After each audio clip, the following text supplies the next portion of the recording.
Hello. Hello? Hello. What's up, bro? Hey, it's the What's Up Bro podcast. We talk movies, sports, TV shows, pop culture, and it's funny, mother. With Nery signs. I'm like, what? How can this? They have Photoshop. Photoshop exists when this artist rendition was done. How the fuck is this not cooler looking than a sketch that looks like it was done by a hillbilly off the side of the road? What the fuck are we talking? Why is this a thing? Welcome to the party, pal. Steph, Onion Mayor Sr. Yeah, I don't have to look for you. Oh, no. So you're telling me there's a chance? Yeah! And Mike Mercadal. I'm just glad I like vanilla, boring sex like this. I'm glad that the sex I enjoy won't get me killed. That's how winning is done. Hey, I'm Dave Chappelle, and this is What's Up, Bro.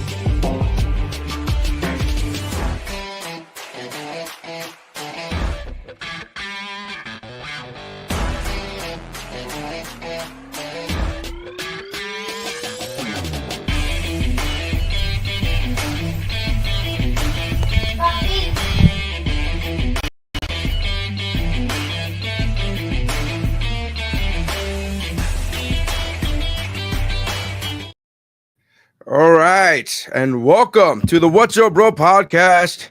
I am Nery Science, and with me today is special guest. It's a mic, but it's not the regular mic. It's a better mic. It's a like mic 2.0.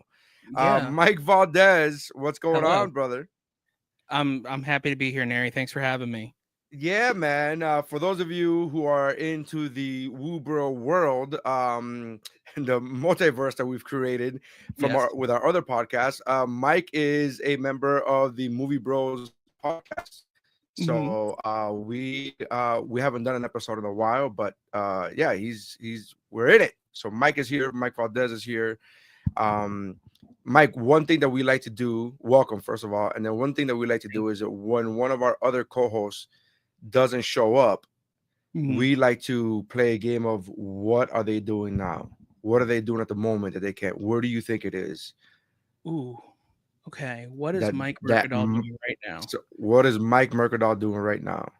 Well, right now it's about 9:00 at night, which would mean it's about 6 in LA. Right. I don't know. I think he's standing I think he's standing outside of the Laugh Factory trying to get a spot Trying to for get a a spot? 5-minute set. Yeah, that he's probably not going to get because there's 400 names in the bucket. Yeah, I will say that he's standing outside the Laugh Factory trying to get in, but he's gonna right now looking at a John who's offering him $50 for a blowjob, and he's like, I think I gotta take this one. Yeah, So fair that's my guess. Both good options, I think. I mean, if you could get on stage, good, but $50 is $50, man. 100. Yes, that's what I always say. Yeah, screw the Um, maximum. $50 is $50. $50 You know. is $50.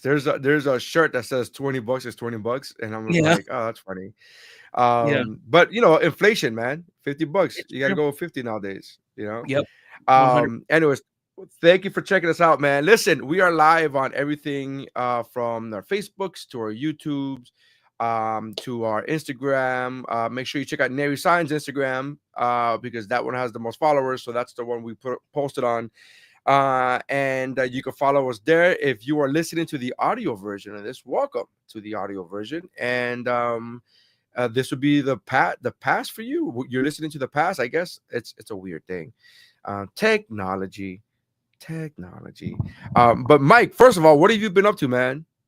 Mike, for those of you who don't know, is a comedian. He's out of Miami, Florida. He's hilarious. He's great. What have you been doing lately? Well, I have been just doing a lot of comedy shows. I've also been auditioning a bunch. I'm an actor as well, so I'm auditioning a bunch, and yeah, man, just doing that. I've also been, working on a project that I can't necessarily talk about right just yet, but been doing that as well. So yeah, just Is that an acting project? yeah, it's an acting thing. I can't Good. really But No, yeah, I know, I get it. Look, man, I'm on a game show and I couldn't talk about it for months. I oh was yeah, like, I'm I'm doing this telling you. thing. I'm doing this thing, and I can't talk about it because I've signed a bunch of papers that say that they own my life. So I can't say anything. Dude, I did a music video. I mean, this came out years ago, but I did a music video with Imagine Dragons and it was for Ralph Breaks the Internet. And basically the NDA was like, if you tell anybody about this movie, we'll kill you. Like, and I was like, oh my gosh. Like, Yeah. I couldn't tell anybody that I was like in Ralph Breaks the Internet. Like, it was ridiculous.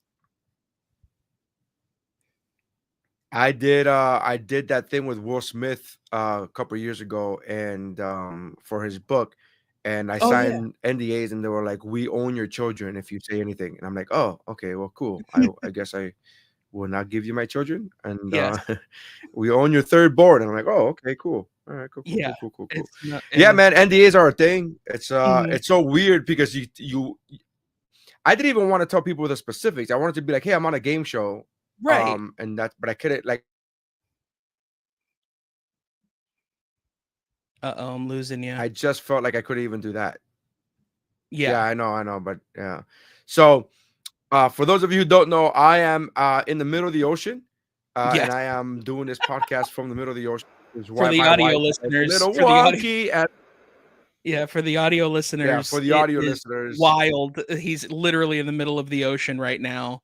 He's so wet. I don't know how any of this equipment is actually working. It's really impressive. It's pretty impressive, I think. Just you got to keep it above the water, and then when the waves come, you just go like, yeah. It's pretty wild, man. Listen, we had there was a fantastic weekend since you're an actor, and I'm a wannabe actor. By wannabe, I mean I would like to be an actor. I've gotten a few. Yeah. Here we go, and we're back. There you are. Yeah. There you are. Been in a couple auditions. Been in a couple auditions, but nothing ever. Right there, I was using my acting chops. I was pretending like everything was okay. It's like, okay, yeah, cool. Well, I know that when the signal gets to a certain point, I know I'm about to lose you. So I try to usually when Mercadal's on, I try to stop talking. But, I know that it's gonna come back a few seconds later. Anyway, so this is being an actor. I'm a huge fan. I'm a huge fan of movies, and we all are. This whole podcast is. We had a tremendous weekend over the weekend for movies, for theatrical releases. We had Gladiator Part 2 and Wicked, and they both raked in super huge amounts of money. I think the total numbers for the total numbers for they were both over $200 million worldwide. Wow. And it was like flipped. Like Wicked had more. Wicked had more money. The domestic box office. And then let me see. I'm trying to get the actual numbers here. All right. So yeah. So Wicked had $114 million weekend, domestic weekend, just in domestic money. That's insane. And 50 million and 50.1. Yeah, 50.1 million in international box office. Gladiator 2 was the reverse. It only had 55.5 million only had 55.5 million domestic. That's but international, a lot of money. It's a lot of money. It's such a lot of money. But when you compare it to 100, when you compare it to 114 from Wicked, it's like dwarf. But international box office, Gladiator 2 had $165.5 million. Yeah. So it would make sense. It was a total of 221. Crazy. Yeah, it makes sense to me that Gladiator would work domestically and internationally, just because it's an action movie. Yeah. Like at the end of the day, like, you know, it's why what was that movie with what's his name? Not Brad Pitt, the other guy. Not excuse me, not Ben Affleck, the other guy, Matt Damon. No, Matt Damon. There was that movie Matt the Damon. wall, the wall about the Berlin Wall or something, or the Great Wall of China. You know, they literally just made it. No, it was the Great Wall of China. Yeah. Yeah, it was. They just made it for international reasons. At least it felt like it, because nobody in America wanted to see it, and it made all of its money back.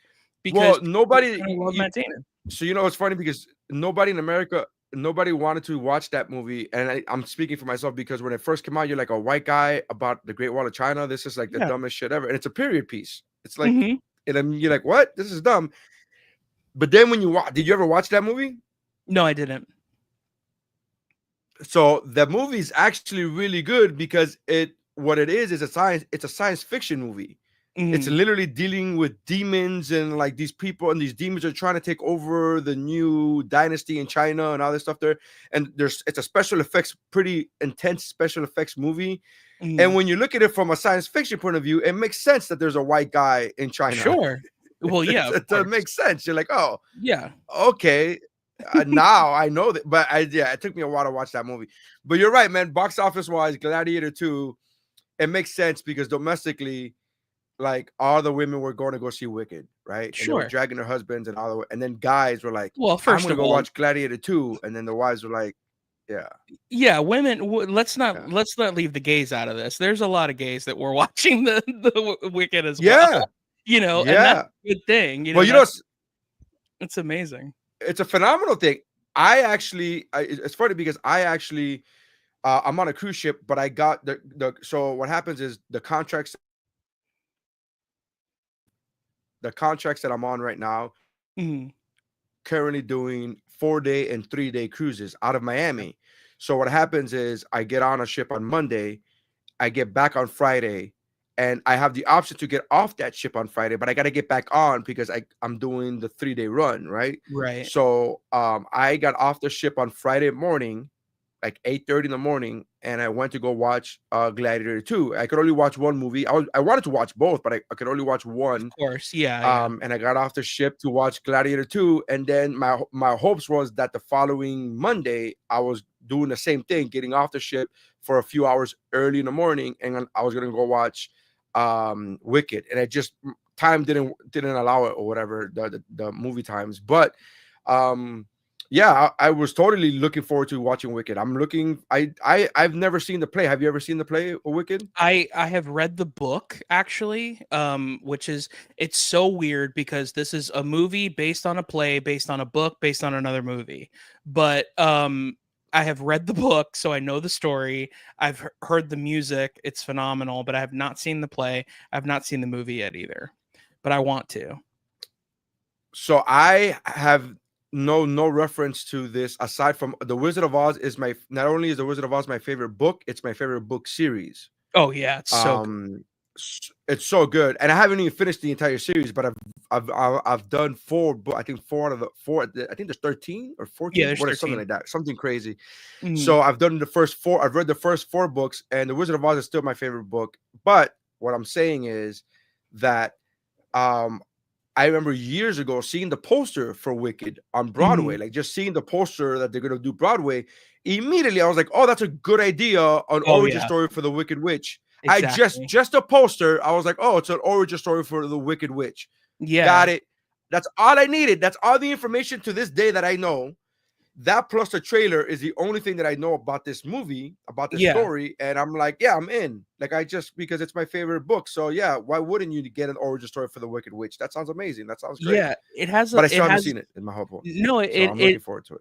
It's one of those things where like it asks questions where you didn't know you wanted the answer until you heard the question, you know, and like because it's like, well, what if the Wicked Witch was actually a good person? And you're like, what if she was? Like, what would that look like? You know, what made the lion so cowardly? You know, like because you just know these characters, you know, but it's like, well, why did that happen? You know, and that's really interesting, you know. So I'm excited about it. I will say there is something absolutely hilarious about seeing signs outside of movie theaters that are like, please no singing when you're in the movie theater, please, so everybody can have a shared experience. I find that very funny. Yeah, well, they actually made that. I went to AMC when I went to watch Gladiator 2. You know how they had the whole like shush, don't talk, turn off your cell phone. They No have chanting. this thing now where they say turn off your cell phone and they say no singing. They Yeah. literally say that in a produced pre-movie advertising. They Yeah. have a thing where they say no singing, and I thought it was hilarious because I'm watching Gladiator 2 and I'm like, no Yeah. singing. Who the Yeah. fuck is gonna be singing a They Gladiator 2? 100% did that for Wicked. They 100% did that for Wicked. That's so funny. Yeah, and it's Like, so fucking funny to me. I'm like, yeah. what? I was like, okay, cool. And I looked around, and there wasn't a lot of people. I mean, there were people, but there wasn't a lot of people. It was Yeah. a 10 a.m. It was a 10 a.m. viewing. So I'm looking Mhm. around, and I'm like, none of you better motherfucking sing. I'm telling you right now, you fucking ruined. Yeah. You ruined my Gladiator I experience. listened to the whole soundtrack before I got here, and nobody better be singing any of these songs. You just picture somebody fucking singing Enya. Ah, na, na, na, na, na. Like it just. That's so funny. Oh my god. I will say this because you were talking about Gladiator 2. I've seen a little bit of the trailer. I haven't seen all of it. It's one of those movies that I like heard about and then it kind of just passed my memory. And part of me, and you might be this person as well, is like if you're interested in something, you try as hard as you can to avoid stuff. So you Yeah, can absolutely. enjoy it for yourself, and not let the internet Absolutely, ruin things for you. So I saw a little bit of it, and really all I needed was Gladiator 2. And then I was like, for sure, the second they said also Denzel Washington, so that's like a for sure for me, and so I haven't seen it yet, but I'm kind of just waiting for like the seas to die down, not, no pun intended, but like I'm kind of just waiting for there to be some sort of a calm in the storm, and just watch it on a regular ass Tuesday, kind of like you did, where you saw it on a morning screening. Yeah. So I did not want this movie. Gladiator is, anybody who knows me for more than 5 minutes knows Gladiator is my second favorite movie of all time, behind only Braveheart. And even then, it's like a 1A, 1B situation for me as far as favorite movies. I have the movie poster, I have the Gladiator movie poster framed in my living room. I love this movie. Like the movie was, so when they announced it, I first thought it was bullshit. I was like, no, they're not. That's bullshit. That's like when they say, and then when I realized it was real, I was like, this movie is not necessary. Gladiator was perfect. Why would you ever do a sequel? But when I heard that Ridley Scott was involved, not just producing it, like if he was producing it and somebody else was directing it, I'd be like, fuck off. I'm not doing this. Yeah, that's just a check. That exactly. It's just getting a check. That's all it is. You're right. So when I saw that he was directing it, I was like, all right, because Ridley Scott has not made. I thought about this the other day. Ridley Scott has not made something that I thought was absolute trash. I may not. I'm not a fan. I'm not a fan, and I know I'm going to be single here, but I'm not a fan of what's that movie? Blade Runner. I'm not the biggest fan of Blade Runner, but it's not trash. It's just not for me. Sure. Like it's like I could acknowledge, hey, this isn't for me, but I know a good movie when I see it. I say, hey, that's a good movie. It's just not for me. It didn't. Like it's too confusing. It's too I don't get it. I'm just too dumb for Blade Runner, right? I'm acknowledging that. But I know it's not. But I know it was a well done movie. That's a great way of putting it, right? That's a great way of putting it because Ridley Scott is one of those people, and in fact, there's quite a lot of directors that are like that, where they're like for example, like every if to use a baseball metaphor, like, and not every hit is a home run, but they're getting on base every time. You know what I mean? Like, at least they're making something interesting. Correct. You know what I mean? Like, I'd rather you try and make something interesting than completely beef it because you're trying to make money, Agreed, 100%. So when I found out Ridley Scott was involved, that he was directing it, and then I found out Denzel was in it, I'm like, all right, let's go in there with an open mind. I wasn't like gung ho. I wasn't like, yes, it's going to be the great movie. I was like, let's it may not suck. It's possible that it's not gonna suck because Ridley Scott is involved, Of course. and I have faith in Ridley Scott. And then I watched the movie, and no spoilers. I'm not gonna spoil anything for anybody. I personally believe that Gladiator 2 is better than Gladiator. That's awesome. That's what I'm gonna say.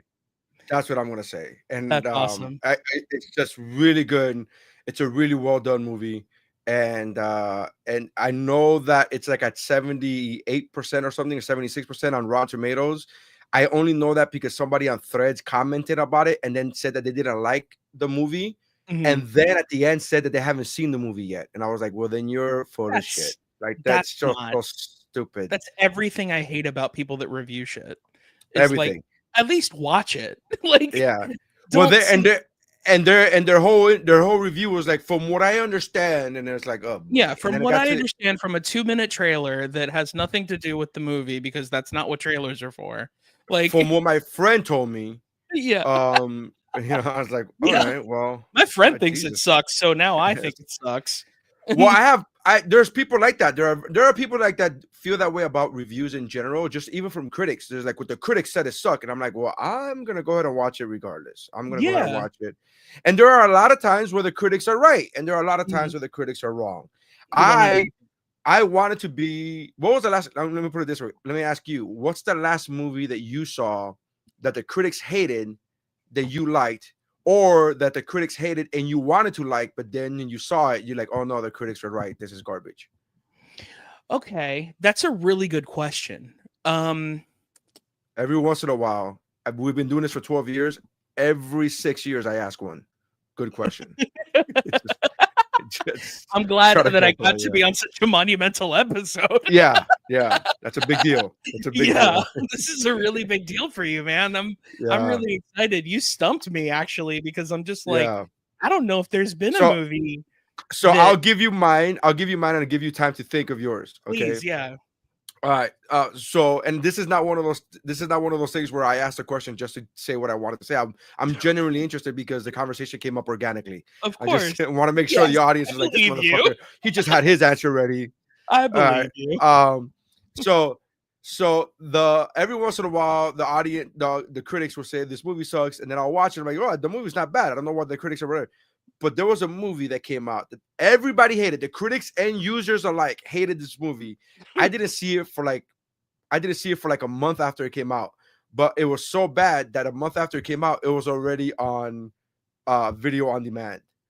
Okay. So I watched it fully intending, and I'm being honest here, Mike, fully intending to like it no matter what. I was like, I'm giving this shit a shot. I'm gonna give it a shot because I wanted so much to be the contrarian, but in the good way. In the hey Yes. man, this was a good effort. Let's look at the positives. Let's find the positives in this movie. I went in there with open heart, man. Open, like it's like full hearts, clear eyes, can't lose, man. That's what I went in Yes. there with. Yeah. And it was the movie was Madam Web. Oh And yeah, Madam Web. holy crap, that movie Yeah. sucked so bad Yeah. that I could not. It was so bad that I was just I found myself looking around, going, "Am I gonna finish this movie?" Like I really thought about because it was on Yeah. a video on demand. I believe it was Netflix, if I'm not mistaken. I was so It's close to being Netflix, like, yeah. "I'm out," and then I was like, just stick with it. Let's see maybe if there's like a redeeming quality. The acting was atrocious. The writing was bad. The acting was so garbage. And again, I don't even like speaking negative about movies and actors because that's a hard job, man. And Same. movies is such a difficult thing to get right because there's so Mm-hmm. many things. If you get a bad editor, it ruins a movie. If you get Mm-hmm. one bad acting, it just ruins. So there's so many pieces. It's such a collaborative effort. I really don't like speaking ill of movies because I know it's so difficult to do. Yeah. But man, Madam Web is a whole other level bad, dude. It's just like Dude, nothing was working. There you was know what it nothing working in is? that movie. I have this theory about Madam Web, kind of like how I have a theory about Apple TV Plus. I think that it's a business or like they made, for example, they made Apple TV Plus and they made Madam Web like just like for a tax reasons. Like I think like I think that because every time you hear about any show that's on Apple TV Plus, you're just like, well, nobody, like, who watches that? Like who has Apple TV Plus? You know what I mean? Like, of course, yes, I have it Yeah. because I'm, a person who watches things and I'm an actor and, I like to watch everything. But realistically, like, go out into society and ask anybody if they've ever heard of, the Tetris movie, or like ask anybody if they've seen, Wolves, the George Clooney Brad Pitt movie, or if they've seen Spirited, the Will Ferrell, Ryan Reynolds musical. Like, Ryan Reynolds, yeah. Most people would be like, I don't know what you're talking. Like, most people would think that you're describing a dream to them.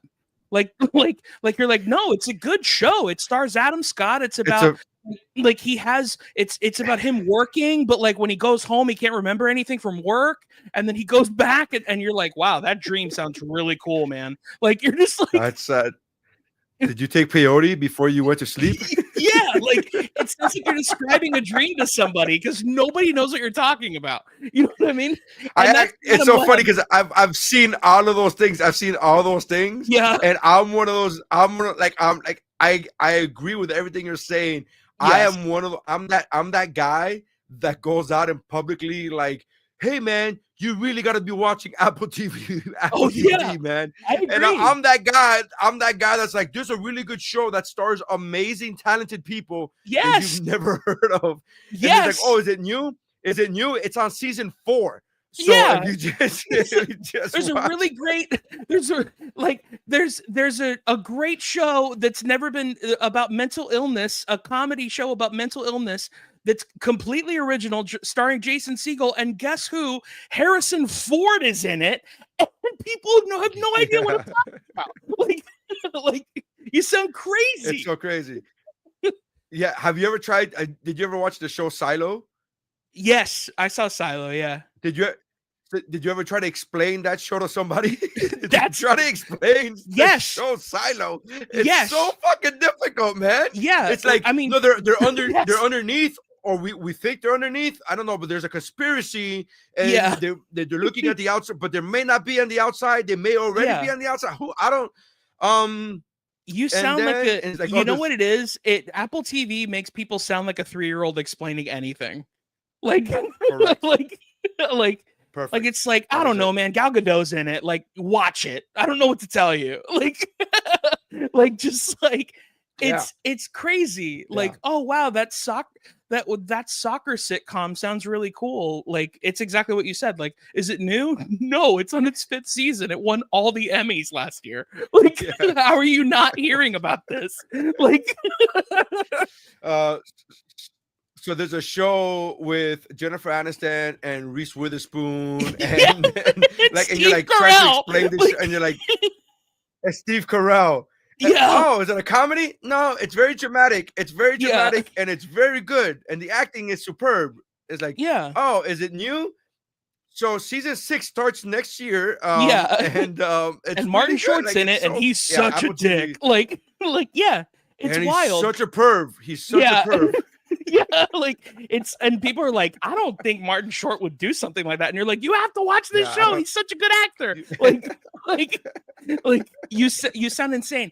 And that's how Madam Web is to me, except people saw Madam Web, so it's a little bit easier, but the people that haven't seen it, like, they're just like fascinated by you being like, there's this movie, and like, this actually happens in this movie, and like, it's like kind of about Spider-Man, but it's not about Spider-Man. You know what I mean? Yeah, like, and you're just like, what? Like, it just sounds so weird. Funny enough, you said, just on that vein, I think mine would be Morbius.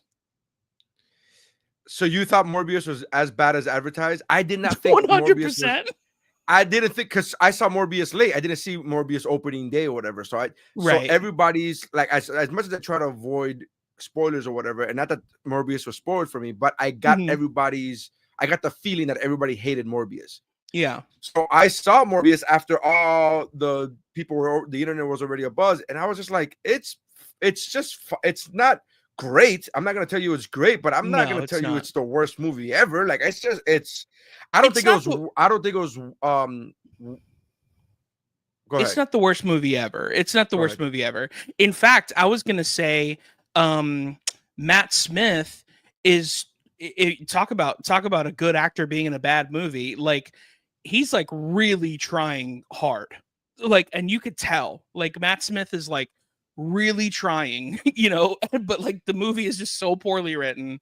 And like Jared Leto is Jared Leto in every movie. He's only impressed me one time, and that was in Dallas Buyers Club. Every other thing, I'm just like, just go play your stupid band that's actually a He cult, and was like he just, was actually really really good. There was a couple things I liked him in, but I get what you're saying. But he was really yeah. good in the movie called Lord of War with Nick Cage. Oh yeah, sure. And he was good in that. Yeah. But I don't think Morbius deserved the hate that it got. I'm not saying it was a good movie. I'm not saying that. I'm just saying Yeah. that the amount of hatred that the internet gave Morbius, and you go, wow, this movie must be the worst movie that's ever been on film. And then you watch it and you're like, it's fine. It's not. I guess when you go in there with such low expectations, you can just go, but Madam Web, I was like, oh no, I get it. I know why people are But talking. you know what it is though? You know what it is? I think there's a difference because like Morbius is bad on a sense where like when I saw it, I was like, man, this is bad on like on the sense of like this is a bummer that this is bad. And like Madam Web is bad in that it's hilarious how bad it is. Does that make sense? Yeah. Like that's kind of how I feel about it. Where like Madam Web is like it's so like they're like I mean, the actors were actively in interviews telling people not to watch it. Like, I mean, that's how bad it is. Like, But like it's, what made me upset about the actors doing that is that the actors themselves were really bad in it. They were yes, really bad. It's not like where you were talking about Morbius where the dude's like, hey man, he's trying his ass off, but it's just he a bad really script. was. Yeah, In Madam Web, all the main characters, with the exception of Adam Scott, everybody else was So tremendous true. trash. It was Oh, yeah. everybody gave such a bad performance from the minor roles to the like. It doesn't matter which role. Like I'm just talking about everybody Mhm. who's not named Adam Scott was so bad in this movie, and I don't necessarily put that on them. I put that more on the director because the director's Sure. first job is to get the best performances out of your actors. And if we've seen most of these actors in other things do well, that Mhm. means that it's on you that you're not getting them to do well in this job, right? Of course. Yeah. So I know there was a lot of like studio interference. I know there was a lot of studio interference, and they changed plots and they changed scripts, and there was a lot of rewrites and reshoots. And I get all that, but just the project was just abysmal. And I haven't seen Joker 2. I don't think I will because again, Me neither. I did not need. As a huge fan of the original Joker movie, I did not need for it to be a musical. I'm like, I don't need this. I don't need this. Right. This is a crossover that I don't need. Yeah.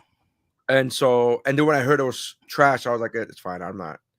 Yeah. People Yeah. were angry about that movie though. People were angry about Joker 2. They were just like legitimately angry. Like, oh, I wow. think that would have been my answer had I seen it, but I just kind of knew, it's kind of like, I sometimes I watch I usually try as hard as I can to watch the live stream of this show specifically, and sometimes I'll comment on certain episodes. And I remember when you guys were talking about Joker 2, and I said I knew the first sign that it was bad was that there wasn't a popcorn bucket. Like, you know what I mean? Oh, that's a very true statement. Yeah. By the way, I feel so stupid because I saw Gladiator 2 opening day, 10 a.m. viewing. If there was any time to get the popcorn bucket, it would be then because there's no way it would be sold out by then. It's opening day, 10 a.m. And I completely forgot. I was so like in the zone to go watch the movie, completely forgot to get the popcorn bucket. And it's a huge mistake because the Gladiator 2 popcorn bucket is amazing. Have you seen the popcorn bucket for I Gladiator 2? haven't seen it. What does it look like? There's two of them. One of them from AMC. It's the Coliseum, right? Oh, that's dope. And you're eating out. Yeah, eating out of Coliseum, and then the other one is a tall bucket. The one from Regal is a tall bucket with the cap. The cap being the helmet, Maximus's helmet. and then you eat out of cool. Maximus's helmet. It's so cool, and I'm like, oh no, now I got to get this on third market, off a second market, and then it's gonna be. Well, gonna hey, cost at me least 50 you bucks didn't for a try fucking to popcorn bucket. at least you didn't try to get the Wicked popcorn bucket, because then you'd have to get 16 popcorn buckets. So, What happened with the dude, Wicked? What's the Wicked popcorn bucket? there's I was joking. There's just so many of them. Oh, There's 16 of them. are there? Like Are there's there really? There's different. because every theater has two. Because there's one for Glinda and there's one for Alphaba. So every theater has two. Oh. So it's just like, I mean, if you're trying to collect, like, forget it. You know, you really got to pick one. You know, dude, this Coliseum one that AMC did is dope. I like this one a lot. It's also going for resale for $100. I mean, so well, I saw it on Mercury. I don't know, some app there for 40 bucks. okay. But then you got to pay $10 for shipping. So it's like 10. It's like 50 bucks, and I'm like, oh Jesus Christ. Yeah, that's too Jesus. much. And in the theater, Yeah, what was it, like 20 or something? I don't know. I don't know what it is because I didn't get it. Yeah. I wish I would Fair have enough. known. I've never bought any of those popcorn buckets because the only one that I really like, the only time that I really wanted a popcorn bucket was Deadpool Wolverine. That Wolverine bucket with the mouth. Like, I was like, I have to get this bucket, and it was gone. I mean, it was gone immediately. The one that I got was for the Ghostbusters 2, the Frozen Empire. Frozen Empire, yeah. It was a ghost trap. And that's what the sick. popcorn bucket was. And I like that. And it's super sick. And my kids were like, Papi, I want one. And I'm like, fine, I'll get you guys one. Totally. I love that, dude. I'll get it for you guys. I mean, yeah. I'll have it up in my room, but yes, I would. But I'll get it. I'll let you guys think that it's yours while this movie plays. Sure. That's so good. And when my wife asked me why I spent $100 at the movies, and I'm like, the kids wanted a movie bucket, the popcorn bucket. I don't know, man. Whatever, it's just what it is. Dude, it's so funny too because like I don't know. I mean, movies are a really big deal to the both of us and to Mike Mercadal and pretty much everybody in the Geek Bro sphere. Really, like movies are a really big deal to us. Have you, by any chance, considering that you've traveled so much, have you ever gone to an Alamo Draft House? No, but I want to do. I want to do. There's I travel. I've been to the Houston Improv is one of my favorite clubs to perform in. Yeah, and Houston has a big Alamo Draft House, and my friend is always posting about it, and I'm like, I want to get there, but I haven't gotten there. No, I haven't been there. No, I mean, I see a lot of the posts, like, because the closest one we have is Naples, but I see a lot of posts like out for the LA one. And they have movie replicas stuff there. Usually for the movie, they will have a curated menu. So like they had a Gladiator 2 menu, you know, where like they had a very specific kind of popcorn you could get and like a burger and like all these. It's so interesting that like, you know, I don't know, like I find that really interesting considering that, I like anything that makes you into the atmosphere, that draws you into the atmosphere. Yeah. I enjoy all of that. Yeah, absolutely. That's why it's a big. I remember somebody commented, it was like, bro, you're posting about these movies making millions of dollars, but you know, none of that's going to you. I'm like, no, but you don't understand. The more money that these movies make, the more movies they get to be made of these. Like, I want more great movies, and I get it that movies nowadays that do well in the box office are huge. Like those are the only ones that do well in the movie theater, are the huge blockbusters and huge explosions. I get it. I understand. But I still like those movies, right? Like I didn't, I'm not gonna, you know, I still want them to make more of them. I love me a good, like, cheap indie A24, you know, comedy or horror movie as much as the next guy, you know, but yeah, like it is nice to have those movies, you know, especially because it kind of goes back to, you know, a lot of actors like Pacino has said this, and like De Niro has said this, you know, you do one for them and one for yourself, you know, where like you do one for them where it's like it's the big Hollywood thing, and then you're just like, then I get to do one where I'm actually acting, or I feel like I'm actually stretching my my skills a little bit, you know, and that's why like you get people, you know, like Hugh Grant, you know, being in Heretic and like this really small indie horror movie, because he gets to be fucking weird, you know what, and Yeah. like he actually gets to use his skill for a minute, you know. Well, And he's actually coming on. He's actually been on a few his latest projects. He's always been a little weird, like the Dungeons and Dragons. lately, yeah, He was a little weird, and the funny thing is he's stopped becoming charming on film. Yes, and he's just now showing his true color, because all reports and by all, even from interviews, he himself says that he's grumpy and grouchy and a bit of an asshole. And I'm just like, oh, okay. And then all his movie roles now are him being grumpy, grouchy, and a bit of an asshole. And you're like, oh. So I guess he was acting when he was being charming. I guess that was his acting. It's funny because like I was just gonna say somebody very similar to that is Harrison Ford, but there's like a charm to his assholery, if that makes any sense. Like I never saw Harrison Ford as an asshole. I saw him more grumpy. Definitely grumpy. Yes, definitely grumpy. But this guy, his what's his name? Hugh Grant. We're just talking Hugh Grant. He's like like in interviews, he completely rips into people. Oh yeah, he's horrible. He's absolutely like why would you talk to somebody like that? He said on Graham Norton. That and Graham Norton said, you know, you've had a couple of like tiffs with fellow actors or whatever. And he's like, yeah.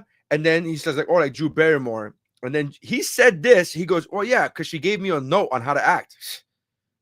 Can you believe that? And he wasn't even being fucking sarcastic. He was like, yeah, fuck that bitch. She gave me a note. Gave me a note. Like, what the fuck? Like, you can't. You're an actor. It's a collaborative thing. You're like, I'm acting off of you. You say something. I'm reacting to what you're saying. If I give you a note, it helps out the whole project. Why are you being like, I can't give you a note? Oh, fuck out of here. And by the way, the person who gave him a note was Drew fucking Barrymore. Yeah. Somebody who's she's been famous since she was 6. Like, you know what I mean? Like she's been in this for a while. I think she knows what she's doing, at least on like a level of charisma, you know, like, but oh yeah, just again, and by the way, he literally said a note. He said he didn't say like she trashed me, she made me feel. She said, oh, she gave me a note, like an acting note, like, hey, you know, a should really emphasize like, the and on this line. Like just something so dumb, you know, like, and he's just like, don't give me a note. And it's like, okay, it just sounds weird the way you're doing it. But okay. How dare you? I am British, madam. Yeah. How dare you? You are playing somebody from Chattanooga, Tennessee, so they would emphasize the and in this. I'm just trying to help you. Like, but okay. like just like but there's a bunch of movies that are coming out. What's his name? Voltron announced a bunch of castings. You see the casting for Voltron. Henry Cavill is in Voltron. They announced that a few weeks ago, but now they announced a bunch of other ones. I didn't know that they were actually making this movie until you gave me the prompts for today, and I was like, wow, they're making a Voltron movie. That's interesting. They're gonna actually try. You know, I think it's a bit different, but like they're, you know, we're gonna try our hand at a big blockbuster Power Rangers movie again. You know, because Voltron is essentially a version of Power Rangers. You know, it's 5 different people that are different colors and they turn into a giant robot. You know, but the casting announcements made me very excited. Like Henry Cavill's great, but Sterling K. Brown is greater. And I think I think Batista is he might not be the most famous actor out of the WWE, but he is the best actor to come out of the WWE, in my opinion.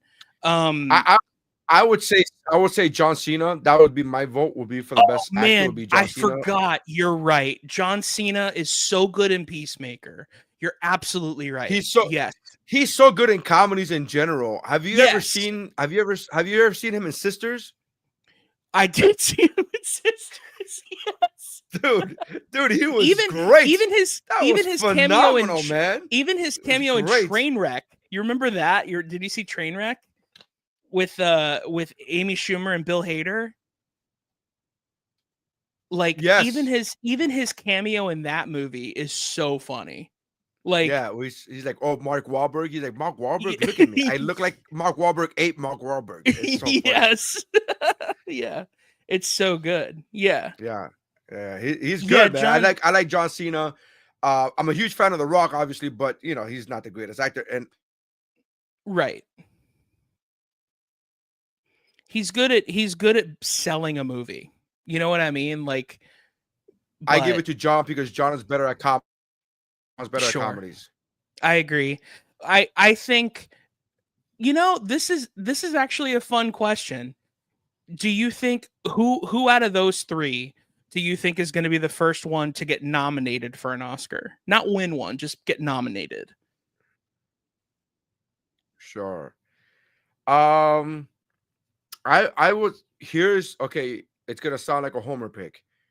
Here's why I think the guy has a better chance. Mm-hmm. I think two possibilities. One would be The Rock because he is currently in filming an A24 movie. Okay. An autobiography, not an autobiography, a biography pick about a famous wrestler, not a WWE type wrestler, but a famous Okay. collegiate wrestler, Olympic Mhm. wrestler. So that has the fact that it has A24 on it, he has a chance, right? He has a chance. I will say this, and this is also my personal opinion, and also I did not know that and that he was in that movie. But that's awesome. We might actually get to see him be an actor for a minute, and Yeah. that would kind of be fun. But I thought that Zac Efron was completely shafted because he was so good in the Iron Claw. Like so good. So I agree with you about that. The problem is that his co-star was also phenomenally good in that movie. 100%. In the Iron Claw. Yes. And his co-star Jeremy Allen got White. nominated. His co-star got Mhm. nominated. So Yeah, Jeremy Allen but I'm White, with yeah. you. Zac Efron was really good in that movie. Dude, everybody was but good in if that it's movie. not The Rock for this A24 project that he has coming up, that he's already been filming, Mhm. everybody was good in that movie. But if it's Oh, not yeah. The Rock in that A24 movie that he has coming up, I would say Bautista, because Bautista he focuses in more on dramatic roles 100%. than John Cena does. John Cena does action and comedies. He Mhm. doesn't really focus on a drama as far as roles, and the Academy loves drama. So You know what it that's who is I would- about Dave Bautista is that Bautista can play small.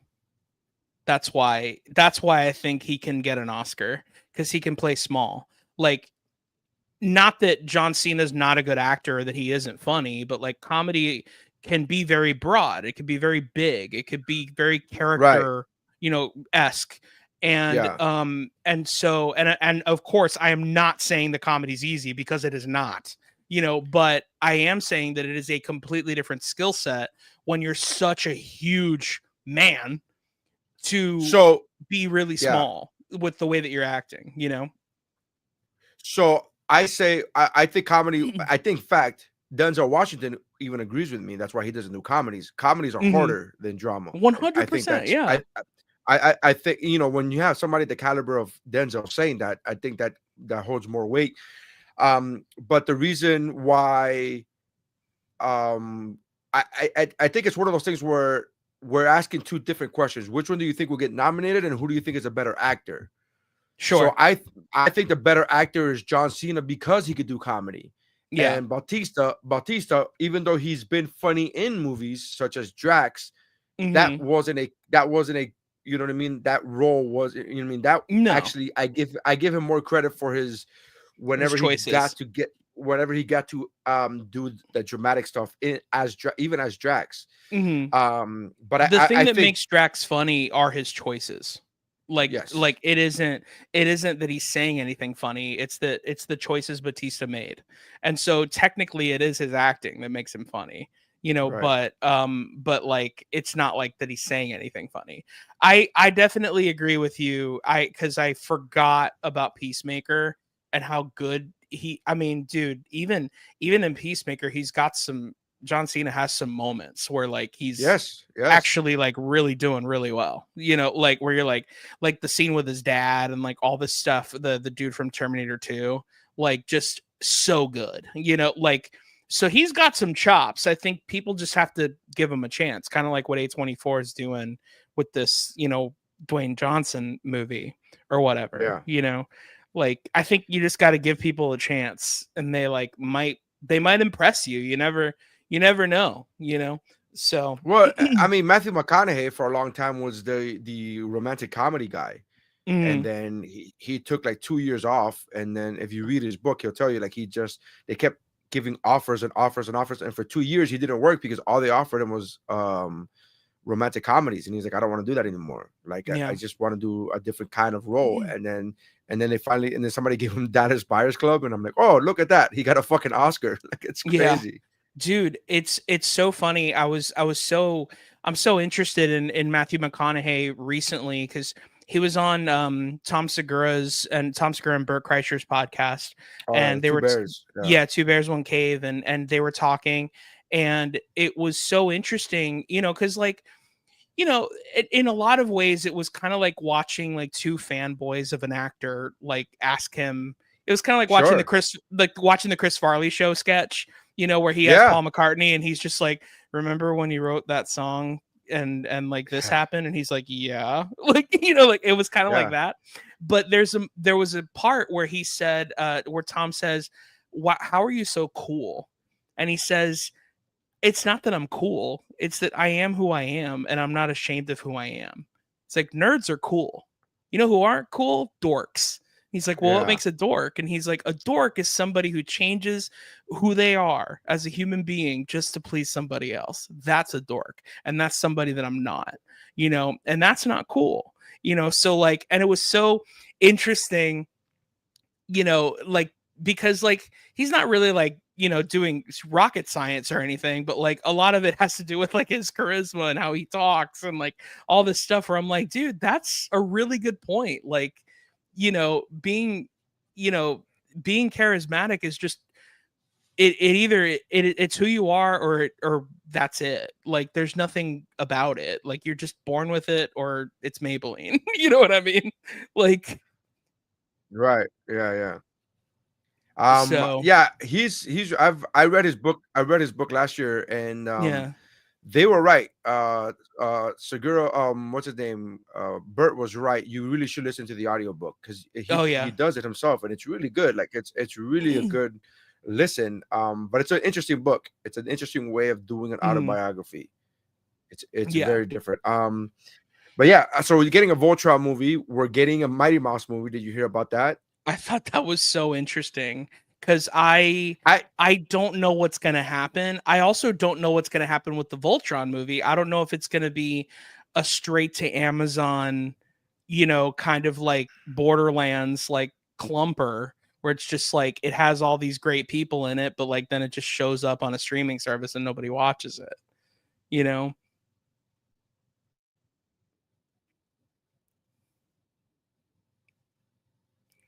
Well, that's actually the reason that the director declined to do a Wolves Part 2 because it was in his contract to have the option for a Wolves 2 movie. But he says that the studio lied to him about Part 1, that it was going to be a theatrical release and then release it on the streaming service. And when they lied to him and they put it on straight to streaming, he says, I have no more faith in the studio, so I'm not. He said no for the sequel. Which sucks because I kind of like the movie, and I was like, sure, it would have been cool to have a sequel. That would have been a cool sequel. Yeah. But yeah, and I also get what you're saying about the Voltron movie, if it's going to be streaming or not.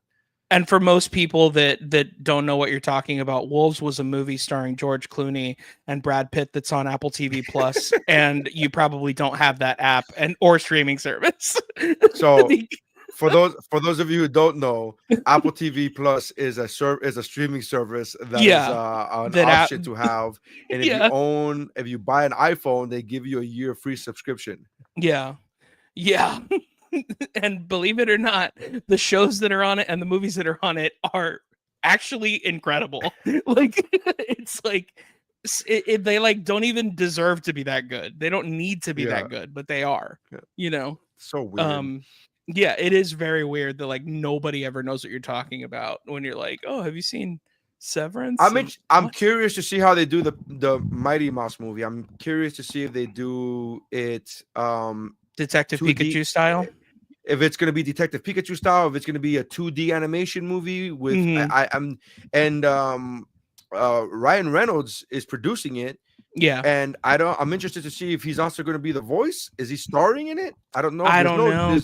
It's just the news of a movie is now a thing, but we don't have any news yet. It's gonna be Ryan Reynolds is producing a Mighty Mouse movie is the only thing we got. Yeah, and go on. his writing partner that is doing the movie as well has made some really good like kids movies in the last like 3 or 4 years that have been really successful. So that's kind of nice to hear. But Which movies has he made? Which movies is his I writing can't remember partner off the top of my head here. I'll triple check here. But yeah, because I honestly, when you told me about this, I was like who wants this? Like, who wants this Mighty Mouse movie? But then at the end of the day, no, go ahead. I think it's a good idea for him to do a Mighty Mouse movie, and here's why. Mhm. Because there's no real diehard fans of Mighty Mouse still alive. That's fair. Yeah, So that's fair. so you can't really fuck it up. There's not going to Yeah. be this expectation of like, well, he better do Mighty Mouse justice. Yeah. It's gonna be like, okay. I mean, Which most is people, kind of yeah, most people only know Mighty Mouse because of the theme song, and most people know that theme song because they saw Andy Kaufman making fun of it on SNL. And like that's like how old this thing is.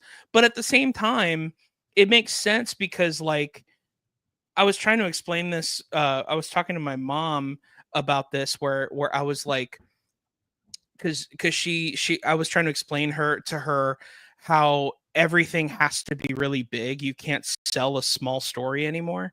Like everything needs to be big. Like I said, like I gave her, and then I gave her this example. I said, if I went into a studio and I told them I have this really great idea about a kid who goes to a theater with his parents, gets scared, and his parents die in front of him. So then he grows up to become a firefighter and save the world because he doesn't want anything to happen or whatever, like to anybody. And they're just like, what? That sounds really stupid. But then if I went in and said, yeah, but what if that kid became Batman? Here's $1 billion. yeah. You know, Yeah. they're the same story. They're the same story, but you have one recognizable thing. You know, so that's kind of where we're at right now, where it's just like, I don't know Mighty Mouse. I haven't seen Mighty Mouse, but I've heard the name before, so I trust it for some weird reason. You know what I mean? And that's kind of where we're at. You know? Hold on. Let's see here. So Batman is, how old would you say Batman is? At least 100 years old. Right? At least. No, I'm talking about Bruce Wayne. How old do you think Oh, Bruce Wayne. I thought you meant the concept of Batman. Yeah. No, I know. How yeah. I mean, realistically, I don't know, late 30s, 40s, 40 maybe. 35? Can we say 35 is a good 35. average? Yeah, that's a good average. Why not? All right. So 35 years ago was 1989. So if you're making a Batman movie right now, yeah, that kid that left the movie theater, there's a good chance that he might have been watching Turner and Hooch. Right. Fair enough. So that's fun. So his parents' last movie was Turner and Hooch. or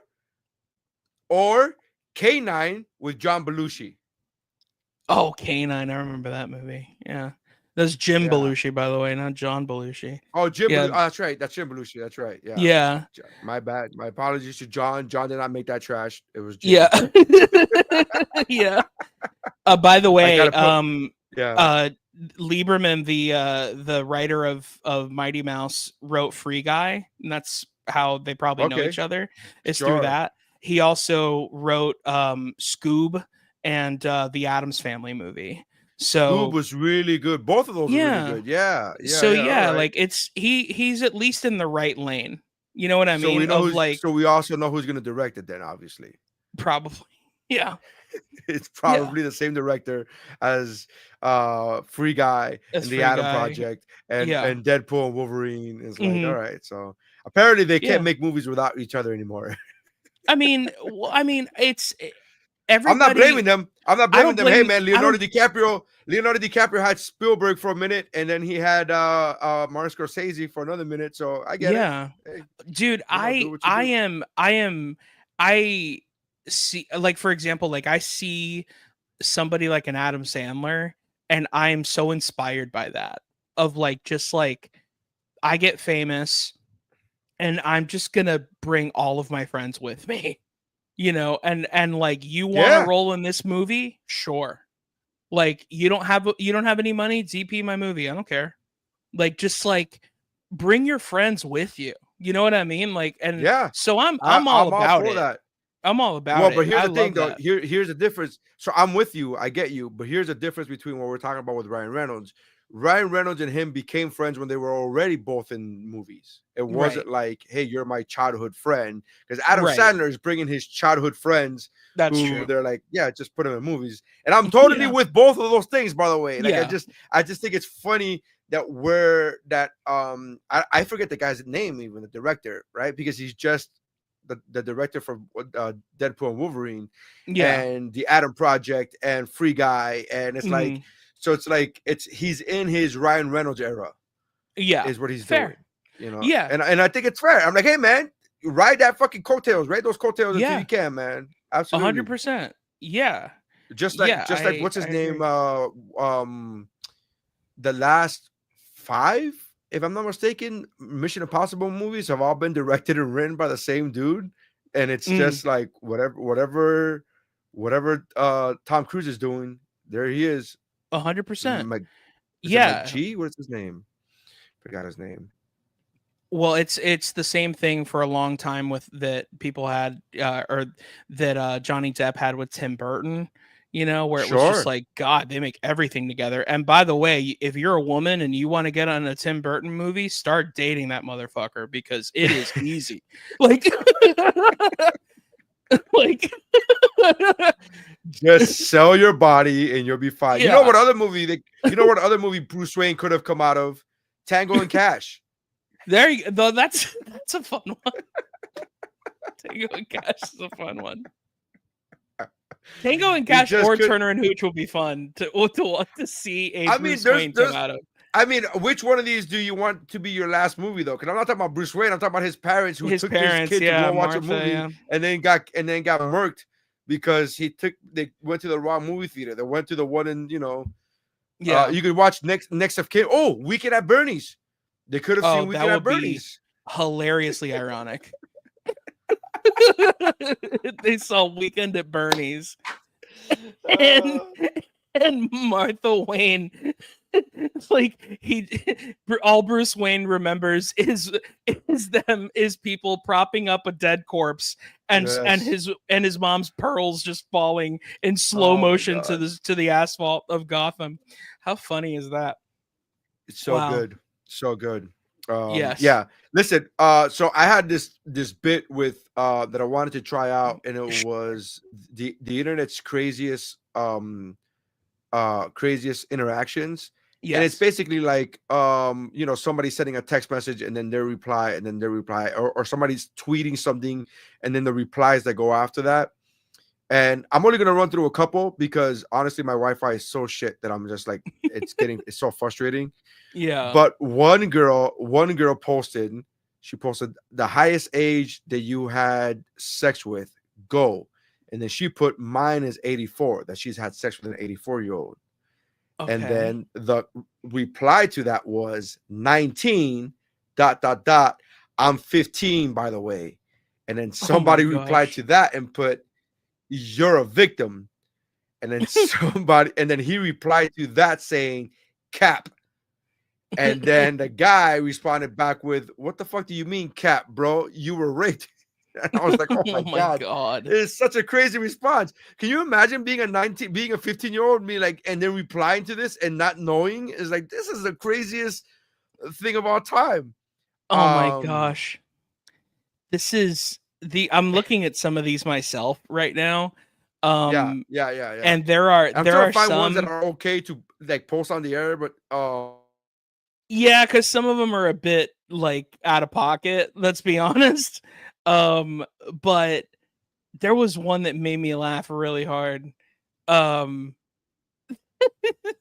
Which one was that one? It's well, there's a few actually, but like there's one of this girl that says 30 inches, and then this one guy goes, man, that dude's got a monster, what the F? And then she goes, brother, I'm talking about my wig. Like, and you can't say anything about inches in front of dudes because we will immediately think it's about dick. We're just immediately jumping to that dick conclusion. This one made me fall out. It was so funny. This girl goes, I tried hanging myself, but it hurt, so never mind. And then somebody, which that's already a perfect tweet, right? And then somebody goes, girl, when that motherfucker started feeling like my eyes was finna explode, I got up real quick.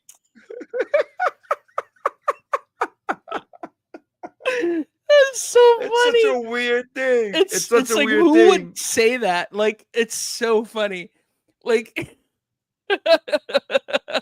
wow, that is just unreal. There's one of a story that somebody posted a story of a new story that said there's a homeless teen. He bikes 6 hours to get to college, and then he sleeps in the tent.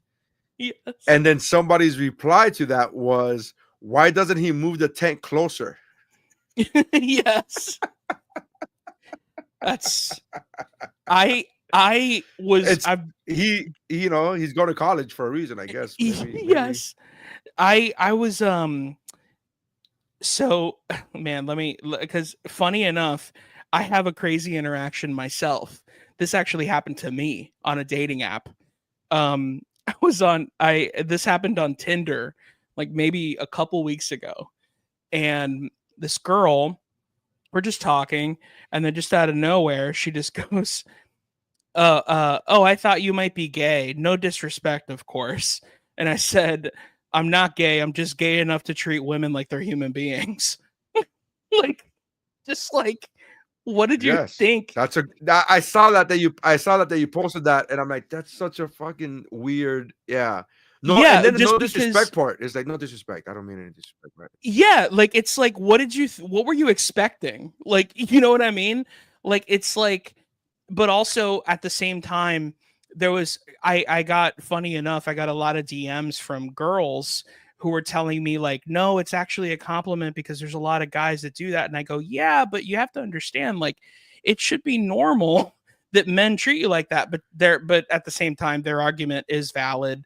So I just made a joke of like, oh, I guess I'm the Taylor Swift of men, or whatever, like out of it. But yeah, I did. There are a lot of women who find it strange for some reason, where they're just like, oh, wow, he's actually nice. And he's not asking for a picture of my titties in the first 5 minutes that we're talking. Like, he's actually a human being. Like, it's like, well, yeah, that's how you're supposed to treat people. Did you continue talking to her after that?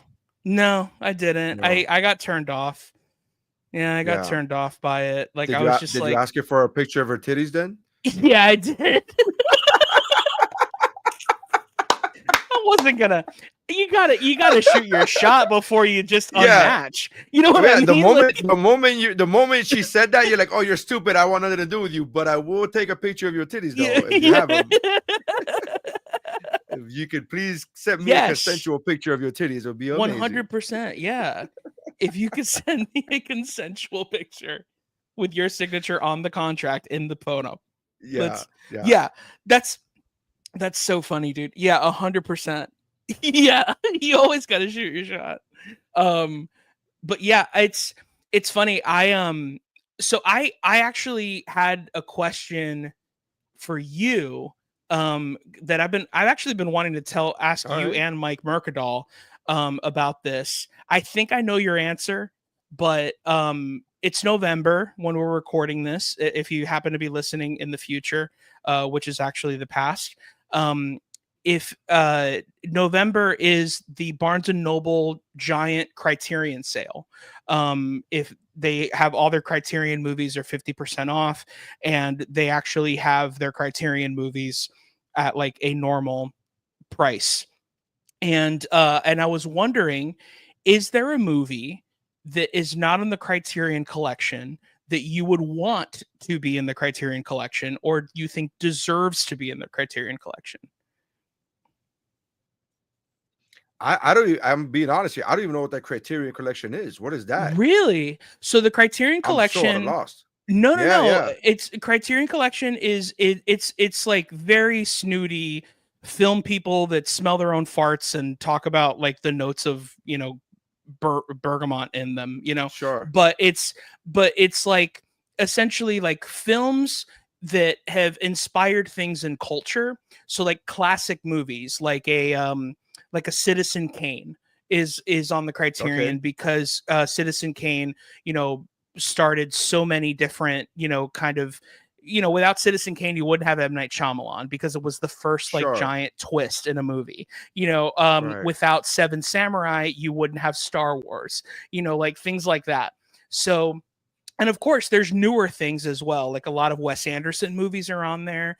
There's some Ridley Scott movies that are on there. David Lynch is on there quite a bit. People like that. So, but there are some movies that, that I feel like that should be in the Criterion that aren't. Like, for example, this is actually a newer one that was just released was The Breakfast Club. The Breakfast Club is on the Criterion now. Right. Risky Business is on there now. There's quite a bit.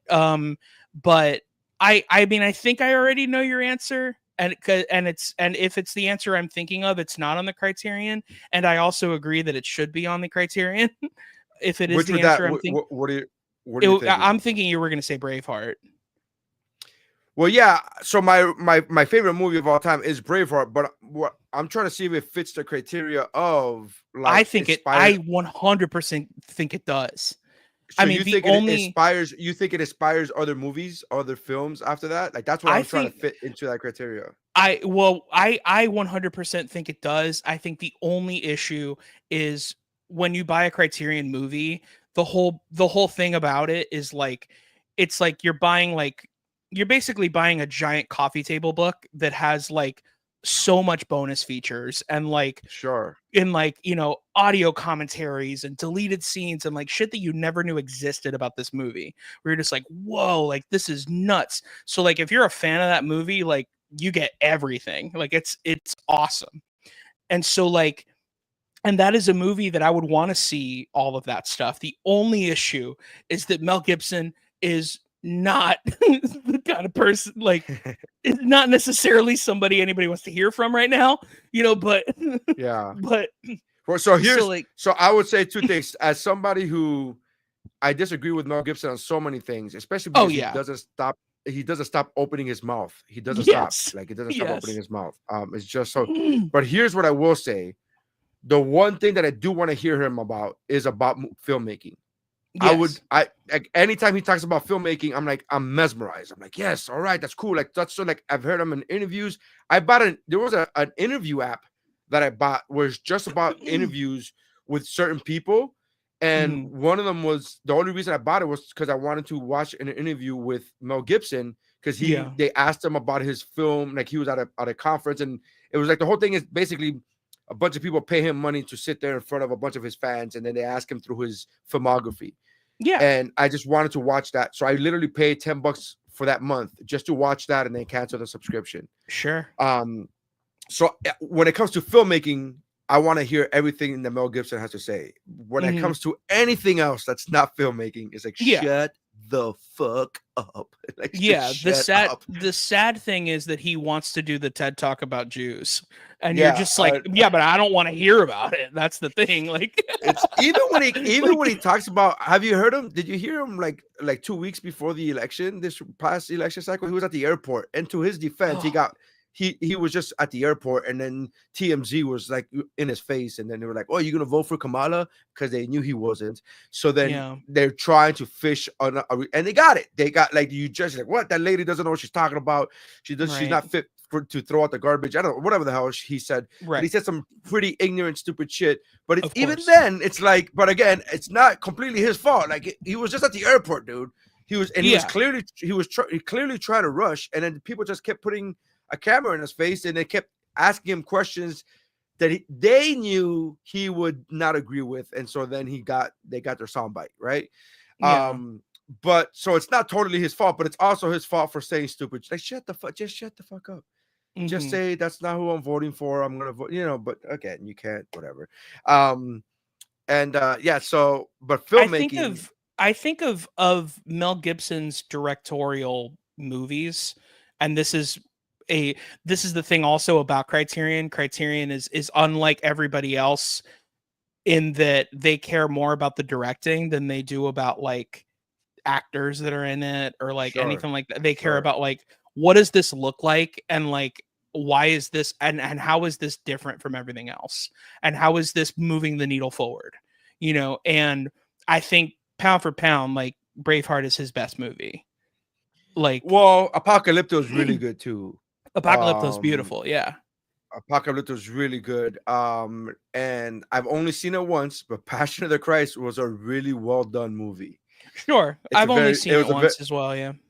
It's well, here's the thing. As somebody of faith, of the Christian faith, that's a very difficult movie to watch, because I really believed in Jesus. So what I mean? Like, if you don't think that Jesus was a real person, if you don't think that he was the savior, watching him get beat doesn't really hit the same way, no pun intended, than as somebody who believes in him, right? Like, it's a bit different, but at the same time, like, we are sitting here on a podcast as people who grew up in the church, who grew up probably watching this because the church told us to watch it, and like, I've never actually gotten the chance to live vicariously through somebody who doesn't believe in God, who saw that movie, or believe in Jesus and saw that movie. Like, what do they feel? Like, do they at least, I mean, they at least have to be like, this is a lot. Like, like, this is too much. Like, after we get it. Like, I get it. I get it. Like, this is a lot. You know what I mean?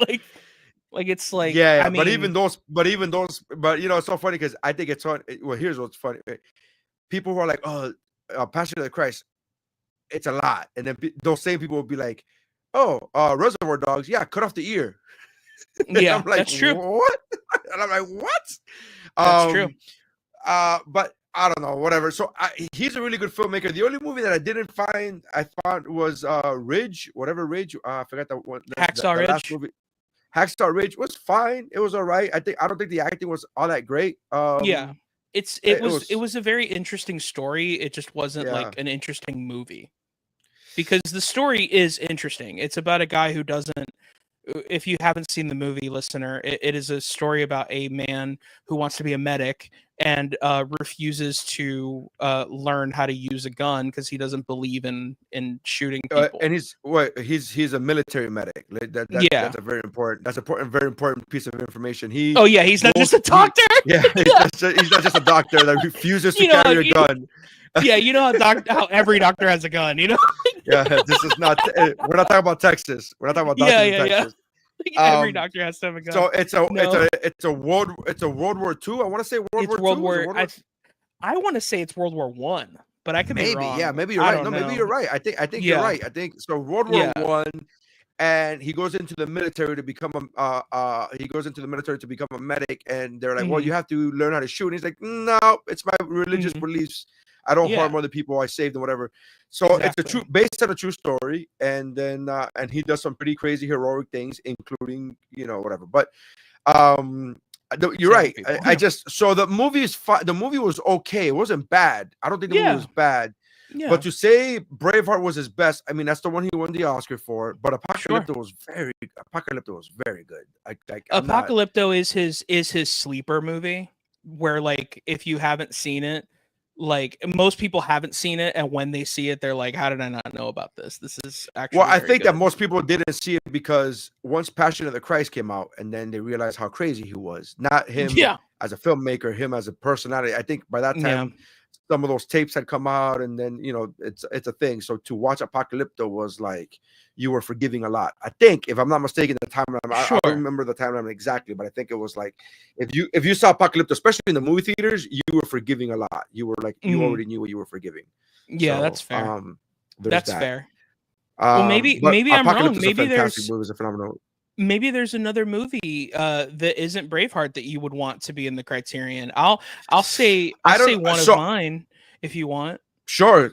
Yeah, please. So one of mine, as much as I love Back to the Future, that's my favorite movie. I actually don't think it should be in the Criterion because it's not artsy fartsy, you know? Sure. But it is very good, and it has everything that I would like, you know, in movies, you know.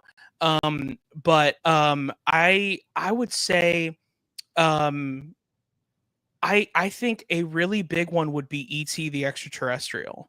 I think that would be a really good Criterion movie. That's not in there. That's not in there. No. I would have assumed just there's by no the way you're talking. there's no Spielberg movies in there. So I would even say Jaws should be in there as well. Jurassic Park. Yeah, Jurassic Park should be in there. These are movies that like spawned other. Schindler's List, dude, is a movie that's like, and that's an artsy fartsy one too. Super artsy, and it's not in the Criterion. Yeah, interesting. Yeah, Spielberg is completely shafted so far from the So, which is weird. Yeah. Are there any Scorsese movies? There are Scorsese movies. There's even Disney movies. WALL-E is a Criterion movie. Well, I named my dog after that movie. Yeah. WALL-E's a phenomenal movie. Question: Yeah. Which one of Scorsese movies are in there? Scorsese is Raging Bull, which I agree. After Hours, okay. Which I have not seen, but I hear is very good. The Irishman, which I don't agree with that one, but The Irishman is. I think The Irishman is a fantastic movie. The problem with The Irishman is that it's really long and it's slow. Yes, and it's slow. Very slow. So you just have to, like, I was explaining this to my daughter the other day, who turned 13. Is like, you got to watch movies for like what they are or what they're trying to accomplish, right? Like, if you're always, because I was showing her the original Superman. And she was like kind of like giggling at the effects, and she was like, "I've seen better." She was like, "I've seen better effects in Paw Patrol," and I'm like, "Okay." Yeah. So I had to sit her. I mean, she's not wrong. She's not wrong at all. She's not wrong at all. You go can't watch. Hold her. Go watch the Paw Patrol, the newest Paw Patrol movie. Those effects are legit, dude. The production value, good. Yeah. The production value in those movies are far superior than the original 1979, 1978 Superman, the movie. You know. Mm-hmm. But I tried to explain to her, listen, man, when you're watching a movie, especially when you're watching a movie that's this old, you got to watch it with the lens of, hey, this was done at a time where special effects, like, I was like, people, like, I had to explain to her, like, people, when this movie came out before I was born, but people, when this movie came out, they were wondering, how did they get this guy to fly? They knew it wasn't real, but they were also like, I don't know how they did it. They were so mesmerized. I'm so glad that you're teaching your daughter about that stuff, because the amount of film that could be done from 20 years ago that can just be done on your phone now is crazy. It's crazy. It's crazy. It's like when you watch, I watch an old, I'm not a big Trekkie, but I watched one episode of a Star Trek show, of the original Star Trek, the original one. they were playing it on the ship, and I watched it, and I texted my friend Dave, who's a huge Trekkie, and I said, "Hey, I'm watching," and I took a picture of it, and he goes, "What episode is that?" And I told him, he goes, "Yeah, that's a good episode." Mhm.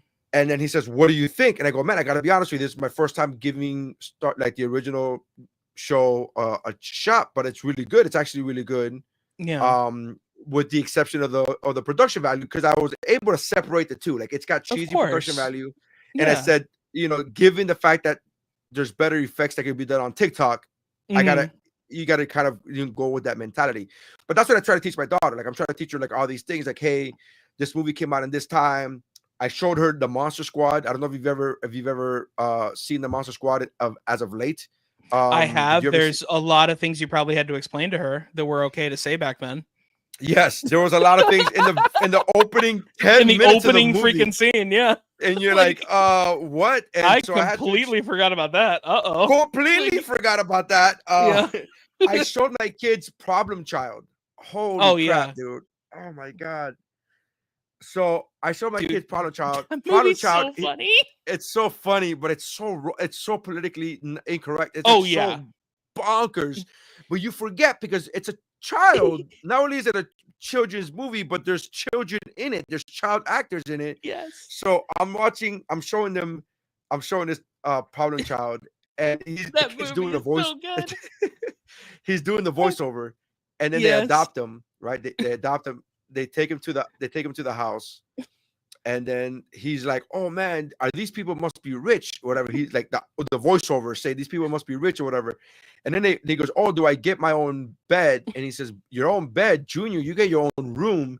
And they open the room, and it's fully decorated in clowns. Yeah. And then in Oh my in God, the I'm in hell. voiceover,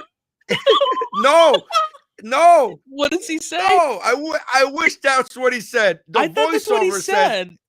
No, the voiceover goes, "Oh, these people are retarded." That's what he said. I thought he said, "Oh my God, I'm in hell." Maybe No. maybe did they like re-censor it or something? No, they couldn't have because you saw it recently. That's got to be. Yeah, I saw it recently. I own the movie. Yeah, they couldn't have. That's It you might have have just to have been. seen if they said that. It must have been a Mandela effect for me, where I thought that he said, "Oh my God, I'm in hell," because I've seen the movie so many times, man. Like that movie's so funny. But I saw it a month ago. Go back and Oh watch it my right now. Go back God. and watch that scene. Go back and watch that scene. He's like, "Oh, these people are retarded," and I was like, "Oh my Dude. God, no!" I had to explain that to my children, dude. Dude, the funniest thing, I that movie, nothing is funnier than the first time I saw that movie, and he's laughing at Gilbert Gottfried, and Gilbert Gottfried goes, "What's so funny?" And he goes, "You are, you stupid dick."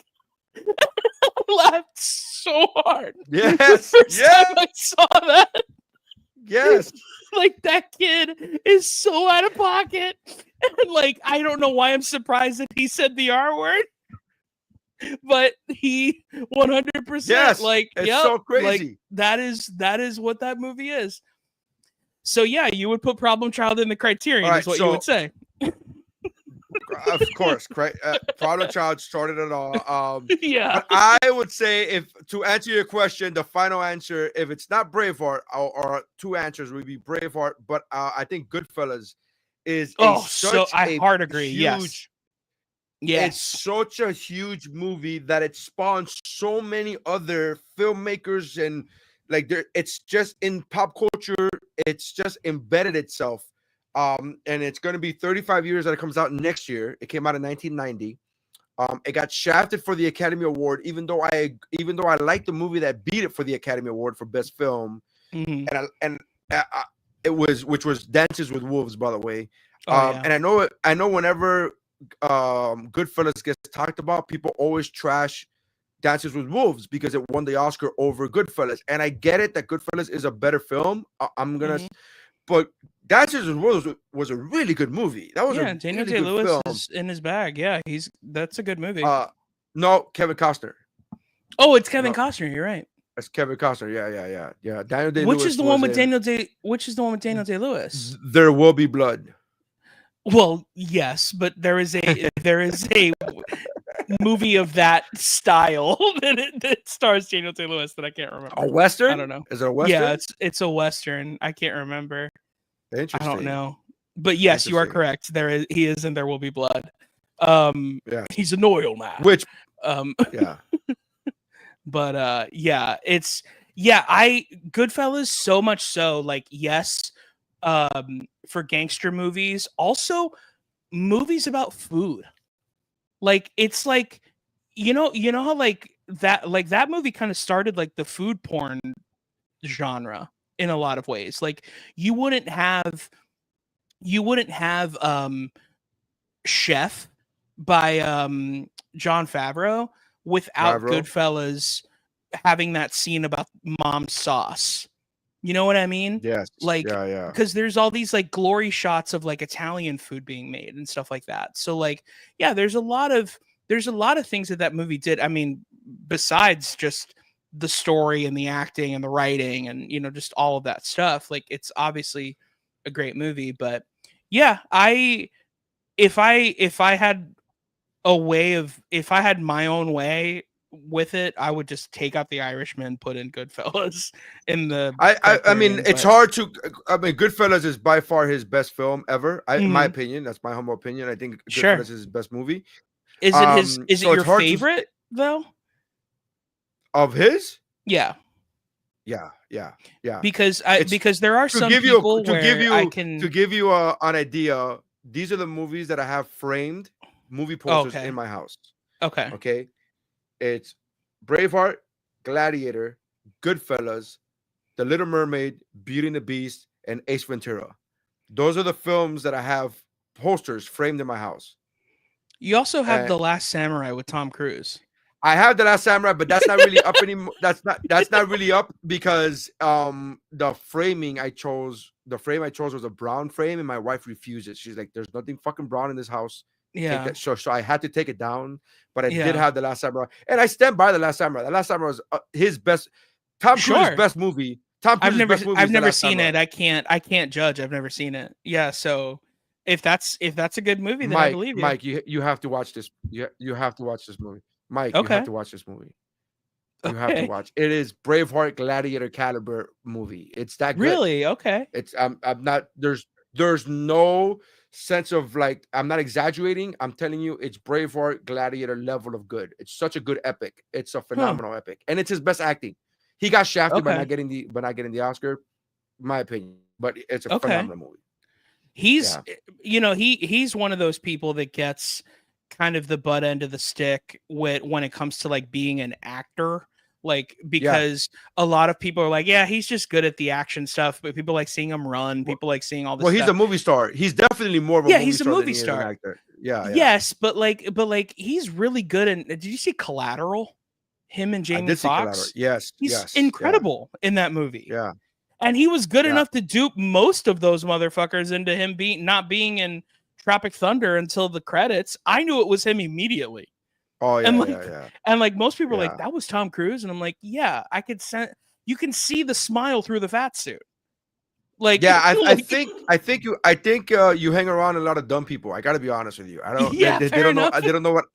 They don't know what Apple TV is. They don't know Tom Cruise was in Tropic Thunder.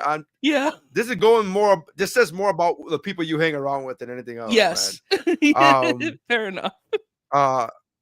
But yeah, it's a great movie. It's a great movie. Yeah, as a matter of fact, I will make that my old school pick for the day. Old school pick for the episode is Last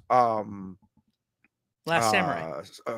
Last Samurai. I'm sorry. I was looking at other movies. I was gonna make it 7 because 7 they're doing a re-release in a couple weeks. For an IMAX re-release, which I don't think that movie needs an IMAX. I gotta be honest. Me neither. Yeah, I agree. I've never been like, let's see the head of the box, but bigger. I've never been in that situation. Let's really find out if it's Gwyneth Paltrow or not. Like, Seven is a great movie. Also another movie that should be in the Criterion, I think. It's the movie that changed Brad Pitt's career because he was like the he was the guy that was like just like the good looking guy, and then people were like, holy shit, he's actually an actor. Like, you know, so I think that's a very important movie, you know, in a lot of ways. But yeah, The Last Samurai is I'm gonna check it out. I never have seen it. I just know that poster because it was my grandfather. I don't know if it says anything about like my grandfather or what, but like my grandfather like loved it because it was like right up his bag. Like that, like if you like epics, if you like it's in that the Braveheart, the Gladiator, the Patriot, it's in that sweeping epic thing. It's in that same thing, man. But it's really well done. Hans Zimmer does the music for it, and it's such a good he's just beautiful, man. Yeah, but Hans Zimmer's the best. Watch that. Yeah. Man, I don't know what my old school pick would be. I have a lot. You know what? Because we're talking about Criterion, we're talking about all these like old movies, and like you have to look at things through a lens. And there's some movies that you can watch that no matter how old they are, like just the beauty of how good they are just kind of like comes through regardless. The Wizard of Oz is one of those movies where where it's just like you watch that movie and you could watch it today and you know, like, I know this is an old as balls movie, but this movie is awesome. Like, and I would have to say that movie, since you picked two, I'll pick two. The Wizard of Oz and Singing in the Rain. I think those two movies. Singing in the Rain. Yeah. Yeah. Fantastic. Like those movies, you watch them now and you're like, you're at least impressed at how they did it, because you're just like, holy crap. Like, yes, like it's vaudeville and like there's all this stuff, but it's like, they're actually dancing, dude. Like they're actually doing that stuff. Like, you know, Donald, whatever his face is actually, you know, climbing up a wall and flipping. Like he's like actually doing all that stuff. You know, Gene Kelly is actually, you know, doing that dance in the rain with those shoes on. Like the tap dancing is real. Like all of it's real. So good. So like the singing, I even think the singing is live. It wasn't recorded because like there's like, again, I remember I watched that movie in high school and I was like, man, and even in high school, I was like, we need to bring back actors like Gene Kelly, in the sense of like actors that do more than one thing really good. You know what I mean? I mean, like we kind of have, man. We've kind of been like in this new resurgence of like, you know, triple threat kind of actors. You know, Ryan Reynolds did that dancing in that Spirited movie that nobody saw because it was on Apple TV. Yeah. You know who else had, dude, I will say this, and I forgave it because it's a comedy, but dude, the auto-tune in that movie should have been the third build character. Like it is so unreal how much auto-tune is in that movie. But I forgave it because it's a comedy and like that's not what they're going for. They're not going for like if they did auto-tune in Wicked, I would be upset. You know what I mean? Yeah. But did you know, by the way, I found this out recently. Did you know that Wicked is part 1 of 2? Yeah, I did know that. Yeah, I did not know that. And one, I was kind of disappointed, but two, I was kind of glad that I found that out before I went to go watch the movie, because I would have been fucking really like I was surprised seeing that news, like, oh, Wicked 2 comes out in 2025, and I was like, what? That's stupid. I thought it was like a joke or a prank. And then I looked it up. I go, oh no, it's okay. And I would have been like those people that saw Lord of the Rings, remember, for the first time, and then they went over the mountain and said to be continued, and you're like, what? Yeah. Yes. Or when you watch Wicked would have been or when you watch Return of the King and you think it's over 14 times. Like 14 times, at least, like, at least 14 times. It's like, okay, this has got to be it. Nope, still like that's it. Now we know what happened with Sam and the waitress. Oh, because I really gave a fuck about that. Okay, thank God. Thank God they Jesus. tied that together Give a sh- because I really needed to know. Oh, that was a loose end that was gonna kill me, man. Yeah. Jesus, save some shit for the DVD, man.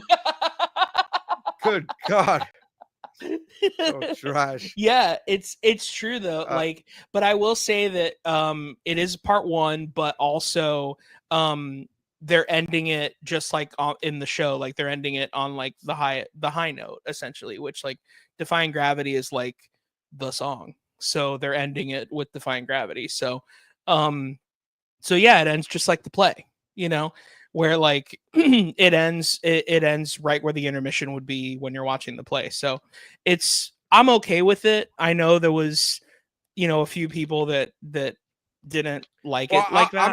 I'm just okay. I'm okay with it, but I'm just glad that I found that out now before watching the movie. If I would have found that out at that movie, it would have been very confusing. It would have been confusing. I would have felt very frustrated. Like, no, wait, no, what? Well, especially because especially because I mean I don't know how long is the movie? Is it 3 hours?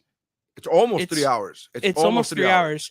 And you're just I don't want to spoil anything for you, but like it's half of the story, but it would literally end with like her going to the wizard and you'd be like, so what's gonna happen? The credits just rolled. Like you would have just been like, this is literally the most interesting part. Why aren't you showing me this? Like you know, like my favorite is when the Simpsons movie did it. Oh yeah, it said to be continued. Right now. By the way, since you talked about The Simpsons, voice of Milhouse is retiring. From she retired. That she already retiring. It already aired. It already aired. Yeah, it already aired. Her last episode was a Treehouse of Horror episode, which I thought was pretty cool. That's really cool. Cool. Yeah. I wonder if she's retiring or if she is just didn't get the pay raise. You know how they always have to like negotiate their pay raises. Yeah. But I gotta be honest, man. Like it sounds, it's gonna sound mean, but I don't mean it to. There are a couple of actresses that are on the show where I'm just like, it's probably right that you retire it because it doesn't sound as good as it used to. Like I just feel bad for the actress that plays Marge now. Like I just feel bad for her now, because like it probably is doing so much bad to her voice, playing that role. Is that not her natural voice? Is that not her natural? I don't know if you believe me, if you'll believe this, Nery, but women do not talk like that. That's weird. That's weird. Huh. Most of them do not speak like, homie, what do you do? Yeah. Now since we brought it up. Let me write this down. All right, women do not really speak like Marge. Okay. Right. Yeah, and none of them have blue hair. Since you already had your thing to kind of send us out, but I wanted to ask you this because we're talking about The Simpsons and that's my favorite show. What's your favorite Milhouse moment? Oh, what's my favorite Milhouse moment? That is a good question. I don't know what my favorite Milhouse moment is. I'm trying to think. What's your favorite Milhouse moment? I'm trying to figure this out. My favorite Milhouse moment is the flashback scene where they meet, where Bart and Milhouse meet for the first time, and I have fought myself for years. I want to get the tattoo of them meeting because it's so awesome. It's like perfect best friend story, and basically Bart is super sad and he doesn't have any friends. Milhouse comes up and he's like, "Hi, can I sit with you?" And he goes, "Yeah, sure." And he goes, "I have soy milk. My mom says if I have regular milk, I can die."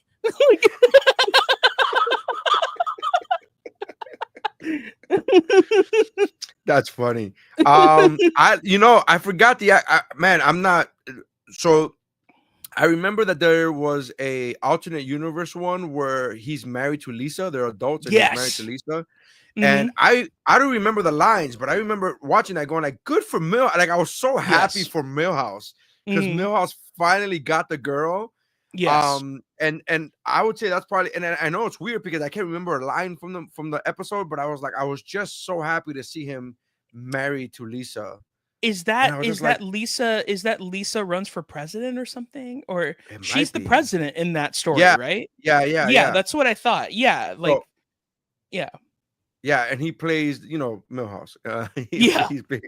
It doesn't but it's change. awesome. Yeah, it's awesome. But to it's see awesome that they're he got the together. girl. Like, Yeah, I was so happy about that, and like she didn't treat him like shit, and I was like, Right. good. That's like, or 'cause vice everybody treats- versa, or vice versa. Well, He wasn't a piece 'cause- of shit to her well, either. because Yeah, Milhouse is never going to be a piece of shit. So I mean, he's not going to be. yeah, he's- yeah. I know. If anybody's I- going to be a piece of shit, it's going to be somebody else to Milhouse, not Milhouse. Yeah. to- yeah. Yeah. Speaking of which, I relate to Milhouse way too much. You want to end the podcast now?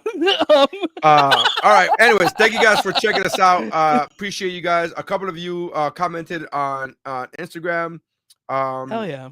Daniel G, shout out to Daniel G, complimented me. He said that you killed it on the cruise. I appreciate that.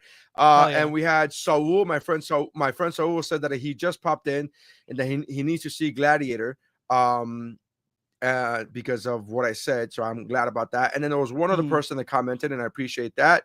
It was, if I'm not mistaken, hold on, let me get there. I'm scrolling. Where is it? Did I pass it? Oh shit, I passed it. Anyway, so he complimented me on my comedy, and I want to appreciate that. His name was John. I just forgot his username on Instagram, but I appreciate That's you. awesome. Thank you so much. Anyways, check out Mike Valdez Comedy. It's at Mike Valdez. Mike, anything you want to promote? I have a show if you're in the Fort Lauderdale area. I have a show on Friday, day after Thanksgiving. And that should be really fun. That's on my website. My website is thekidfromup.com. Also, I have a show December 6th in Miami if you're in that area, and more shows to come. Dates and deets on the Instagram and on my website as well. All right. Thanks a lot, man. And then my website is whatwashisname.com. And check me out there. I am currently posting new reels on a weekly basis on my Instagram. And I try to put them over to TikTok, but the Wi-Fi here, as you can see from this episode, is not great. And TikTok's bandwidth takes so much more than Instagram. So anyways, love you guys. Thank you for checking us out. And that's how winning is done.